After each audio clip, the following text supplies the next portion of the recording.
तो back to welcome to back a new video. तो आज हम बात करेंगे टॉप 5 एमसीयू कैरेक्टर की जिन्हें टेक्नोलॉजी ने बनाने में बहुत बड़ा रोल अदा किया है।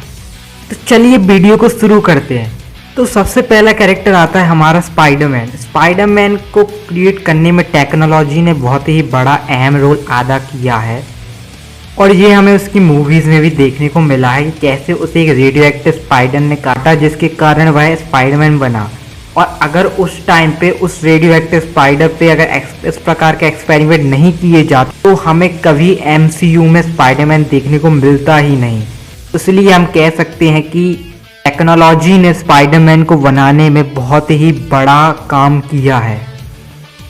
तो चलिए बढ़ते अब हमारे दूसरे कैरेक्टर की ओर जिसका नाम है कैप्टन अमेरिका। कैप्टन अमेरिका को भी टेक्नोलॉजी ने बनाने में बहुत ही अहम रोल निभाया है, क्योंकि अगर उस टाइम पे हावर्ड स्टार्क उस प्रकार का चैम्बर नहीं बना पाते जिसमें कैप्टन अमेरिका के अंदर सुपर सोल्जर सिर्फ इंजेक्ट किया गया था, तो इतना तो पक्का ही था कि हमें कैप्टन अमेरिका कभी भी एमसीयू में देखने को मिलता ही नहीं। तो चलिए अब बढ़ते हैं हमारे तीसरे कैरेक्टर की ओर, वो है हमारे आयरन मैन।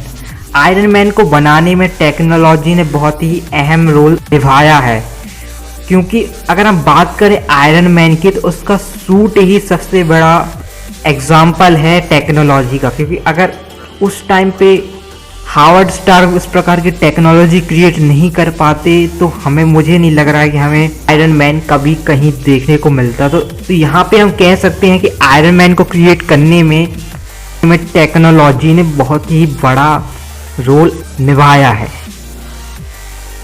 चलिए अब हम अपने चौथे कैरेक्टर की ओर बढ़ते हैं, उसका नाम है हल्क। हल्क को बनाने में भी टेक्नोलॉजी ने एक बड़ा अहम रोल किया है।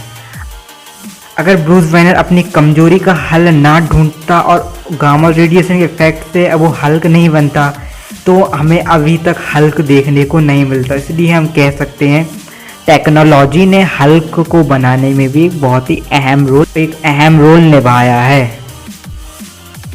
तो चलिए अब हम बढ़ते हैं अपने लास्ट कैरेक्टर की ओर, उसका नाम है चीटी इंसान, आई मीन टू से एंटमैन।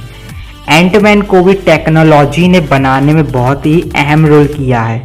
अगर बॉस के पिता वो श्रिंक होने वाला सिरप ना ढूंढ पाते तो हमें एंटमैन भी नहीं देखने को मिलता।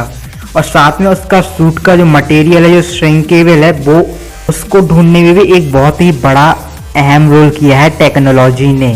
तो इसलिए हम कह सकते हैं कि टेक्नोलॉजी ने एंटमैन को बनाने में भी एक बहुत ही अहम रोल क्रिएट किया है। तो आई होप गाइस यार आपको पसंद आया होगा कि मार्वल यूनिवर्स में टेक्नोलॉजी ने कितना अहम रोल दिया था, जिसके कारण हमें ये ऐसे अमेजिंग कैरेक्टर देखने को मिल रहे हैं। तो अगर वीडियो पसंद आई हो तो लाइक मारना और चैनल को सब्सक्राइब करके बेल नोटिफिकेशन जरूर और कर देना, जिससे मैं जब भी अपनी वीडियो अपलोड करूँगा तो आपको नोटिफिकेशन मिल जाएगी।